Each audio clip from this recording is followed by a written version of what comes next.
Schraubst du gerne an dreckigen Fahrzeugen? Heute waschen und teilzerlegen wir unseren Traxxas TRX 6.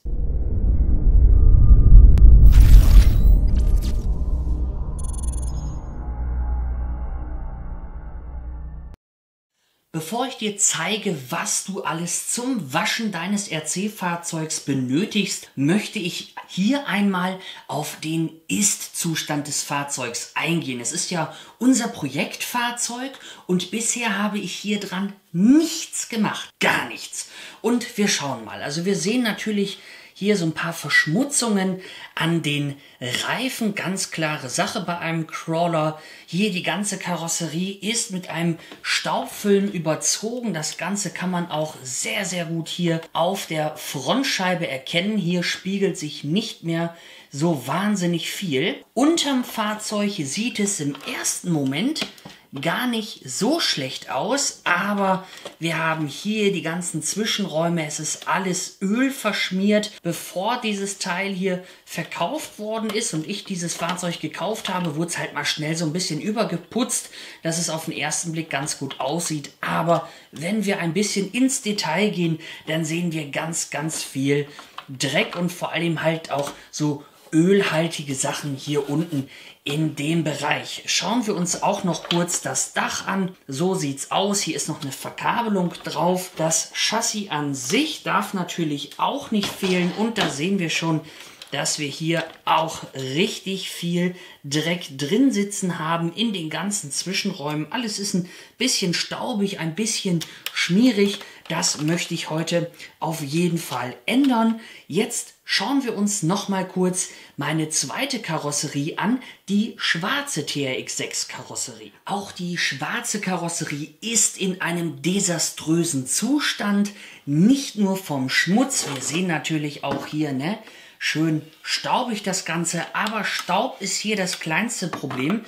Gerade auf diesem schwarzen Hochglanz-Lexan sehen wir unheimlich viele Kratzer. Das haben wir auf der matten vorherigen Karo natürlich nicht so gesehen. Aber hier, die Karosserie ist richtig fertig und ich möchte mal schauen, wie sieht sie denn überhaupt sauber aus.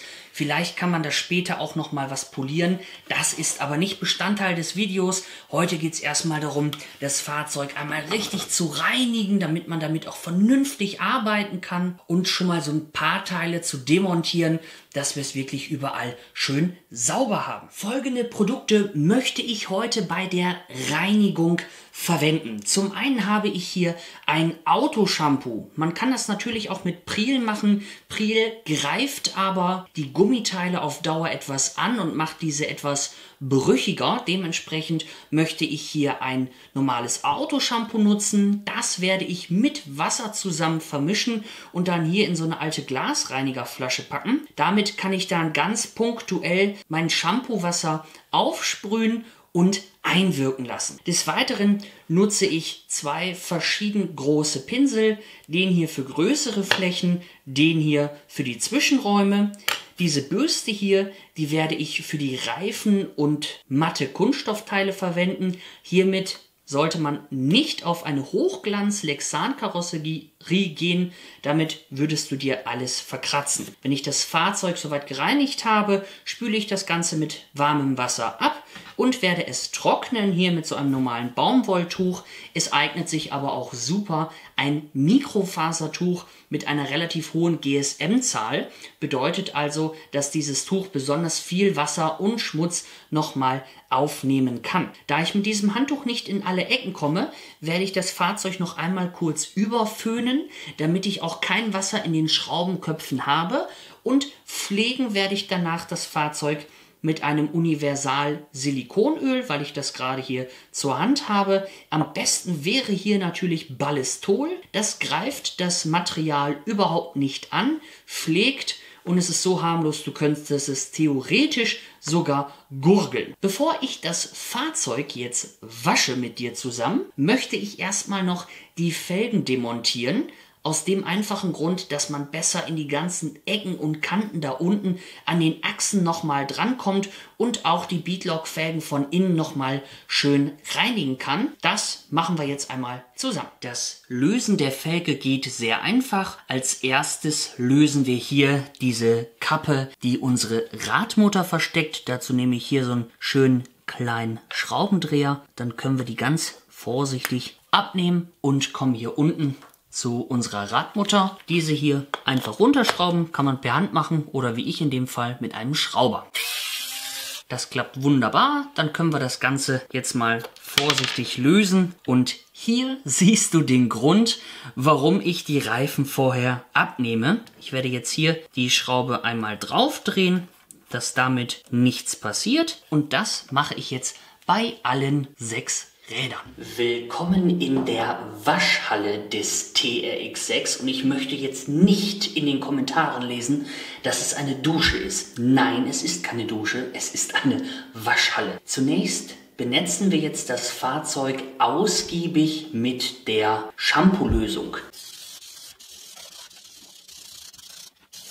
Nach der Einwirkzeit von 2 bis 3 Minuten können wir jetzt die Pinsel mit der Lauge benetzen und mit der Reinigung fortfahren. Das machen wir jetzt am gesamten Fahrzeug. Ich bin mir jetzt sicher, dass ich soweit alles getroffen habe und alles gereinigt habe. Ich kann jetzt hier mit einem Wasserschlauch drüber gehen, klar. Ich kann hier aber auch ganz gezielt mit so einem Sprüher das Ganze schön abspülen. Da ist es dann nicht ganz so aggressiv wie mit einem Wasserstrahl. Es ist nicht ganz so viel. Wenn ich danach noch Schmutz feststelle, dann wiederhole ich die Prozedur einfach noch 1-2 Mal. Aber jetzt geht es erstmal weiter mit den Felgen. Die Felgen haben ja jetzt die ganze Zeit schon ausreichend Wasser abgekriegt. Dennoch benetze ich sie jetzt hier einmal mit dem Shampoo-Gemisch und gehe dort einmal kräftig mit dem Pinsel durch. Jetzt ist die Karosserie dran. Die Karosserie werde ich auch erst wieder mit dieser Seifenlauge einsprühen, kurz einwirken lassen und dann mit einem weichen Pinsel das Ganze reinigen. Zum Schluss dann abspülen. Beim Säubern der inneren Karosserie vorsichtig, wenn man hier ein Lichtset verbaut hat, da werde ich erstmal nicht so viel dran machen. Wichtig ist mir, dass die beiden Karosserien schön sauber sind. Und jetzt geht's zurück ins Studio. So lässt es sich doch wieder deutlich schöner arbeiten an dem Fahrzeug. Es ist richtig schön sauber geworden. Die Kratzer kriegt man natürlich nicht raus, aber um die Karosserie soll es ja auch gar nicht gehen. Es geht jetzt nämlich weiter mit dem Fahrgestell. Hier müssen ein paar Dinge demontiert werden, denn auch die bekommen ein anderes Design. Dieses Fahrzeug soll ja am Ende des Tuning-Projektes in einem Brabus-Look erstrahlen und wie neu aussehen. Deshalb müssen hier diese chromfarbenen Trittbretter runter, die sind sowieso schon abgenutzt, und die Abgasanlage, die kommt auch runter. Die Trittbretter lassen sich ganz einfach lösen. Wir haben 4 Schrauben, einmal hier oben, die ganz einfach anlösen. Dann kannst du das Trittbrett entfernen. In diesem Fall hier sind es leider nur noch 2. Der Vorbesitzer hat hier 2 weggelassen. Etwas schade, aber nicht zu ändern. Ich schaue mal in meinen Utensilien. Ich finde bestimmt noch 2 Schrauben, dass im Laufe des Projektes das hier wieder komplettiert wird.